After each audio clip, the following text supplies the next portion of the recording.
पहली पानीपत की लड़ाई 21 अप्रैल 1526। वो साल था 1526। दिल्ली की गद्दी पर बैठा था सुल्तान इब्राहिम लोदी, लंबा चौड़ा बलशाली, लेकिन अपने ही अफसरों और अमीरों से नाखुश। उसकी सख्तियों से परेशान होकर कुछ अफगान सरदारों ने दूर काबुल में बैठे जहीरुद्दीन बाबर को संदेश भेजा, आओ, दिल्ली तुम्हारा इंतजार कर रही है। बाबर पहले ही कई बार हिंदुस्तान पर छोटे छोटे आक्रमण कर चुका था, लेकिन इस बार उसका इरादा साफ था, दिल्ली की सल्तनत पर कब्जा। वह फरगना और समरकंद का योद्धा था, जिसे तोपखाने के इस्तेमाल में महारत हासिल थी, और यही उसकी सबसे बड़ी ताकत थी। युद्ध की तैयारी। बाबर लगभग 12,000 सैनिक लेकर पानीपत पहुंचा। उसके पास ऊंटों पर रखी भारी तोपें थीं, जो उस समय हिंदुस्तान में बहुत कम देखी गई थीं।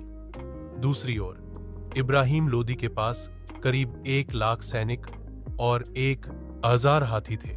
संख्या में लोदी की सेना बहुत बड़ी थी, लेकिन बाबर की चालाक रणनीति और आधुनिक हथियार उसे खास बनाते थे। 21 अप्रैल की सुबह सूरज की पहली किरणों के साथ युद्ध शुरू हुआ। बाबर ने अपनी सेना को तुर्की तुलुगमा पद्धति में सजाया, आगे तोपखाना, दोनों ओर घुड़सवार और बीच में पैदल सेना। जब इब्राहिम लोदी की भारी सेना आगे बढ़ी, बाबर ने तोपों से गोलाबारी शुरू कर दी। तोपों की आवाज, धुआं और बारूद से हाथी बेकाबू हो गए और अपनी ही सेना में भगदड़ मच गई। निर्णायक पल, बाबर के घुड़सवारों ने तेजी से चारों ओर से हमला किया। इब्राहिम लोदी ने बहादुरी से लड़ाई लड़ी, लेकिन अंत में वह युद्ध भूमि में मारा गया।